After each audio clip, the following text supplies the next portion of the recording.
First things first, we got to do some cleanup, starting with the Grizzly Adams look. That's got to go. Yeah.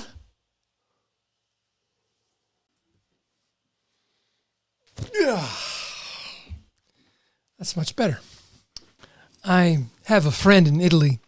I was talking to him about my mode of dress lately, and he said, the problem, Ray, is that you American men dress like children, and thus you are regarded as such. So I'm going full Cary Grant mode, and I think it's going to be just fantastic.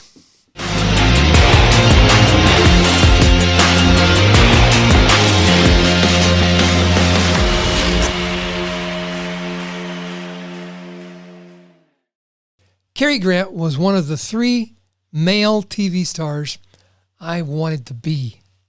I wanted to be like Cary Grant. The good-looking, suave, sophisticated, never wrinkled, never ruffled, always in calm control, Cary Grant. I loved the clipped way he spoke and the witty things he said. I also loved William Shatner's portrayal of Captain James Tiberius Kirk. And I modeled much of my code of ethics and my deportment around his example. You may think that's silly, but I have been clear about it from the beginning, since I was a child, and I was ridiculed for it for a long time. But now, Shatner has the last laugh. He's 94. He's friends with Jeff Bezos.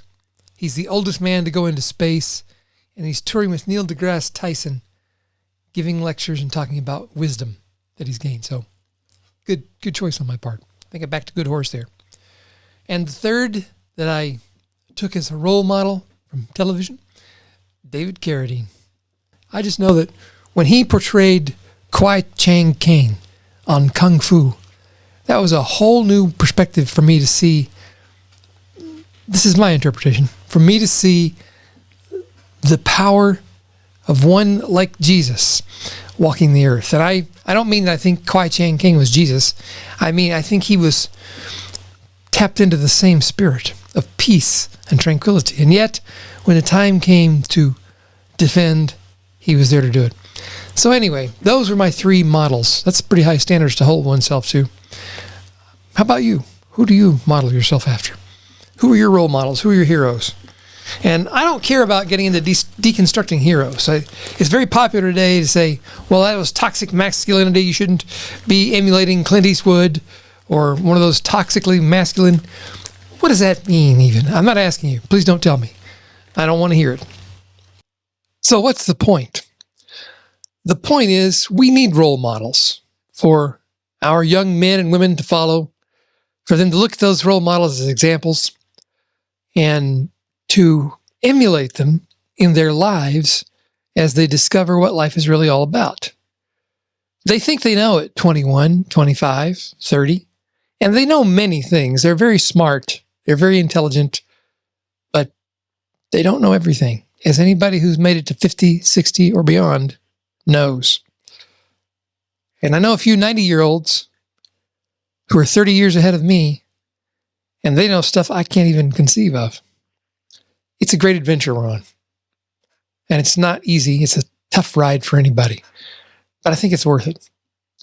So I'm here to contribute to your ride in the ways that I can. And for this channel, most of the time it's going to be about marketing stuff. We're going to talk about copywriting and direct response marketing and how you do that better for your business, because you need to learn this stuff now. I know that AI is promising you everything's going to be easier and you won't need to know anything. Forgive me, that's bullcrap. It's more important now that you know things, because otherwise you're going to be awash in the mass mediocrity that is AI content and copy and marketing. Have you noticed how a lot of marketing sounds the same now? Have you noticed how you can tell if you've spent any time at all reading stuff by the LLMs, the large language models? You can tell which one wrote particular ads. There were ads running in the NFL game this weekend that were written by ChatGPT. I know it. I recognize the language patterns way too easily.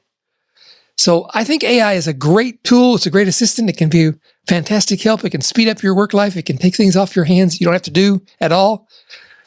But it can't create ideas. It can't. I know you tell it, create some ideas for me, and it does it apparently, but it's fooling you. Prestidigitation and legerdemain. Sleight of hand, sleight of tongue. Don't be fooled. It's a good tool. It'll make a horrible master. So those of us who know the principles of direct response copywriting and influential writing will have a distinct advantage, and the others around us will laugh at us and call us iconoclasts and call us Luddites, but we're not.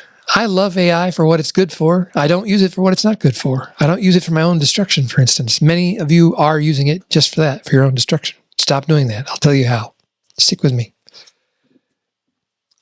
So there's a lot to be said. I would go on into that deeper. I'm not just trying to throw out a bunch of hints for you here today. Well, I guess I am in a way. I'm trying to cast the seeds onto the soil, see if they stick, so we can come back and talk about these things. Because that's what I'm going to be doing here for the near future. I hope for the next 10 to 20 years. But we'll see what the Lord has in mind for me. He may call me home sooner. Oh, glory. But if I get to stay here with you, it'll be a joy and a privilege. So we're going to talk about some things today.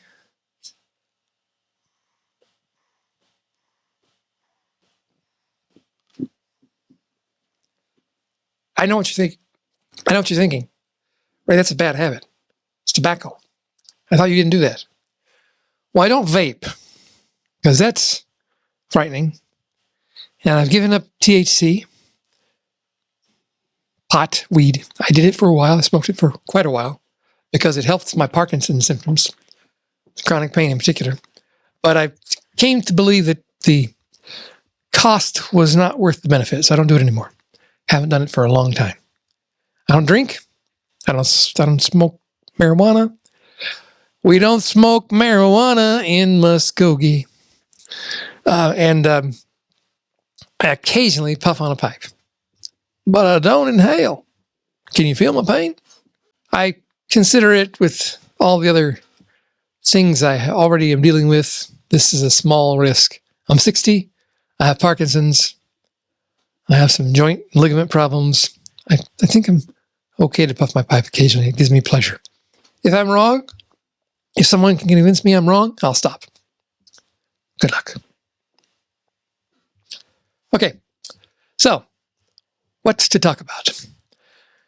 Well, in the coming weeks that we have left in this year, and how many weeks is that?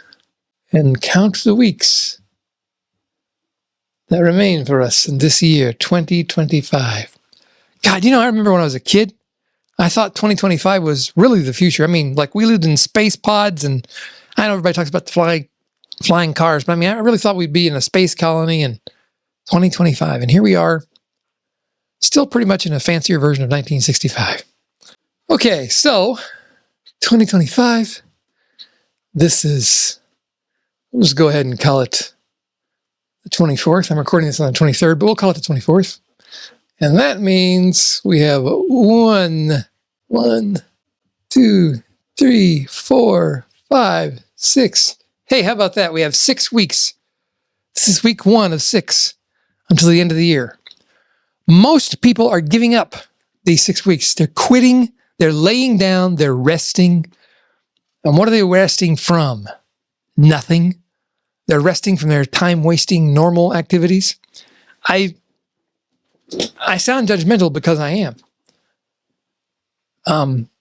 I'll tell you about resting. I won't do this very often. I'm going to do it today.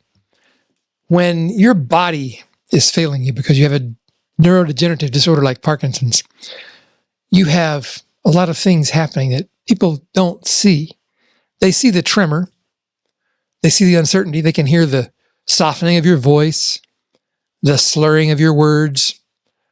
They can see the unsteadiness of your walk. They often, or almost always, don't see the internal confused signals that run through your nervous system that cause you problems with your digestive system, with your urinary tract, with your colon. I'll leave it to your imagination. Yes, it's as bad as you think. They don't see the restless leg syndrome, the shooting electric lightning bolts of pain that shoot through your fingers and your toes, down your spine and in and around your head. They don't see the migraine headaches, or even stranger, but less painful, but I think more disturbing for me, the visual aura migraines that I experience. Imagine sticking your head inside of a kaleidoscope, and that's how the world looks to you. And while you're looking at that, you have no pain, but you have a little dissociation from reality, and you begin to wonder, is this it? Am I leaving? I've had that happen to me several times recently. It's quite unnerving. Those are just a few of the things. Then there's the mysterious, always present bodily pain.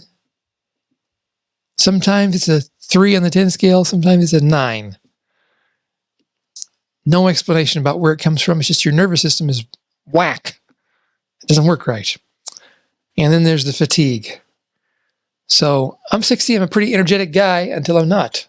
I used to be able to go for 12, 16 hours a day. I loved it. I loved to work. I loved doing other things. I loved going places with my friends. I loved going to restaurants and bars and having fun. And I can't do that anymore. I've got to take naps now in the afternoons or in the mornings or in the early evenings. And I got to sleep more. And I often don't sleep because I have insomnia. When I'm supposed to be sleeping, I can't sleep. And it's just a never-ending parade of miseries.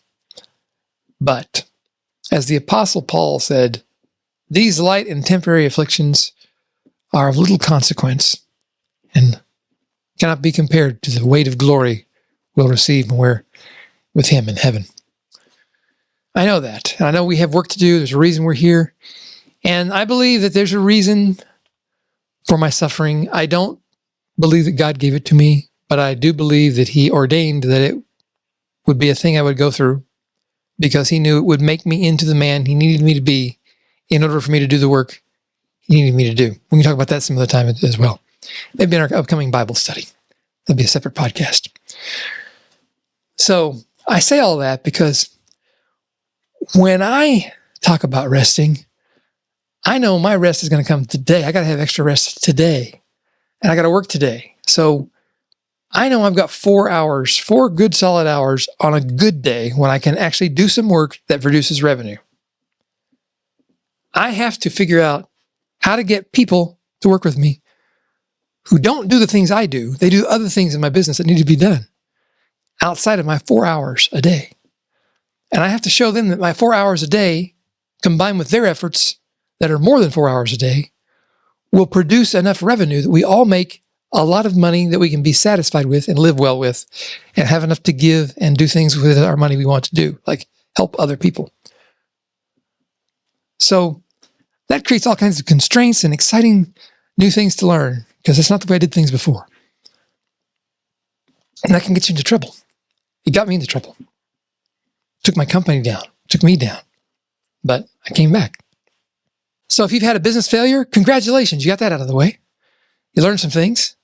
Now you can really go after it because I have no fear. Parkinson's could run its course rapidly the next year. I could be helpless and dead in 12 months, or it could slowly progress for the next 15 or 20 years, but I could get things done. I can still make things happen. And I believe my job is, as long as the Lord has me here, is to do the best I can with what I've been given, whatever that is, whether it's large or small, whether it's inconsequential or has a great impact. I'm going to do the best I can to help. And I think that's what all entrepreneurship is helping. You're helping people solve problems for a profit. And then what you do with the profits is up to you. I have friends who give away 90% of their income and keep 10%. I can think of 3 friends who do that, and only one of those friends is a Christian. Christians, step up your game. But I'm not judging. Well, I am, but I shouldn't be. The Lord loves a cheerful giver, and I want to give more. My time has passed for wanting to put myself in the spotlight. I don't want to be glorified only with Jesus. That's the only way I want to be glorified. But I want to glorify others. I want to put others in the spotlight. I want to help them make lots of money. We've reset our company goal to, I would like to, in some way, contribute to, foster, and train and teach and mentor 1 million kingdom-focused millionaires. That's not for me. I don't get that money. I don't take credit for it. It's not about me. I think I can help people get there.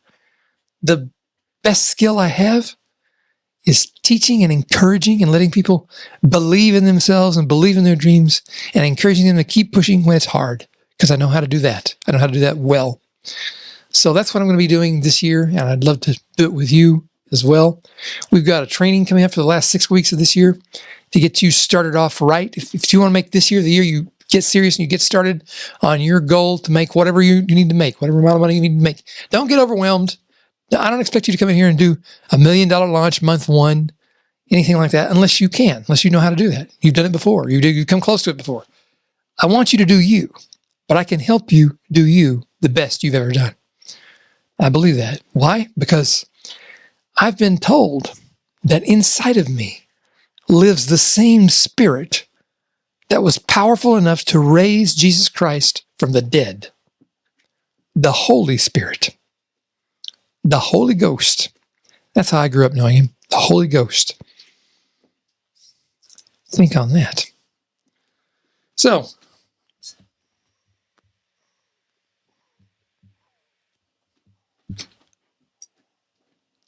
I know I haven't done what the algorithm wants me to do here, because I figure we real people got to stick together on the internet. We got to put our message out on the socials. As real humans, we got to be authentic. Stop trying to polish your life and make it perfect. AI is going to do that way better than you. You already got competition that's not real. They're made up persons, and they're going to get better and smarter. And I'm a technological optimist. But this is a little scary time. I think the only antidote we have to the fear is, number one, we know how things end. If you're a Christian, if you're a Bible-believing Christian, you know how it all ends. It's going to be fine. So keep that in mind. It will be tough. It will get tougher. And AI is going to be a big part of that. But we have a place in that. We have a role to play. We can use it as a tool to grow environments and ecosystems and companies and communities and groups that help people insulate themselves from the bad things that are going on. And by the way, take your beak out of the continuous fountain of bad news and fear. Really, I've said this for a decade, but really stop it. Stop feeding on that garbage. It's not going to help you, because there's nothing you can do about any of it anyway. You can't fix it. You worrying about it's not going to make Donald Trump or anybody else do what you want him to do. So stop. And your vote,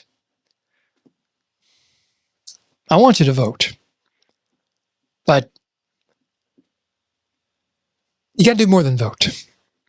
And that more than vote is not get out and stir people up and get into fights and throw rocks in the streets and all that garbage, all that criminality, chaos. That more than vote, when I say I want you to do more than vote, I mean build something, create something, help people build something, build communities, start a movement, get things going in the right direction. Start spreading the positive, powerful love of Jesus Christ everywhere you go.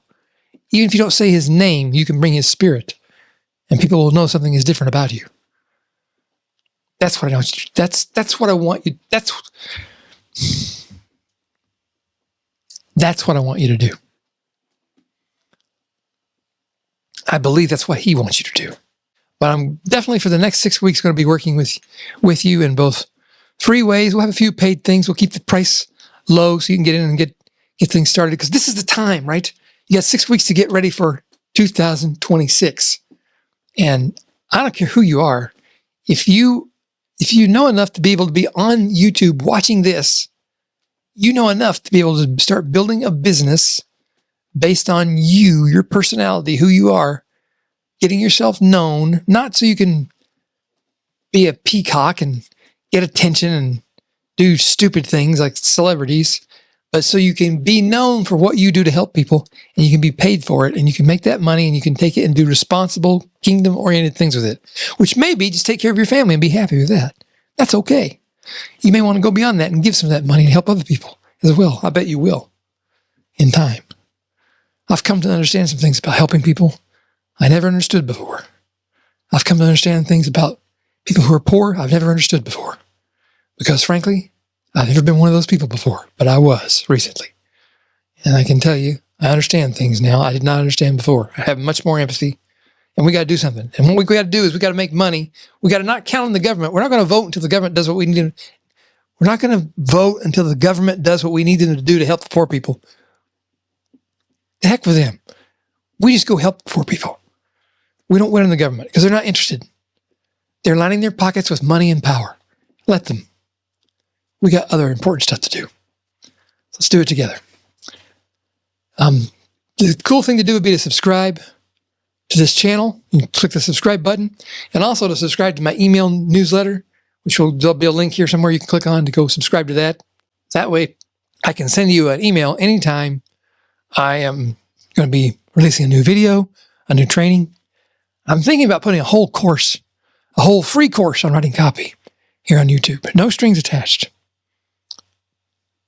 I just might do it because now I've let it out into the world and I want to be first if I do it. So what do you think? If you got any questions or comments, let me hear them. I'd love to hear from you and talk with you here in this community.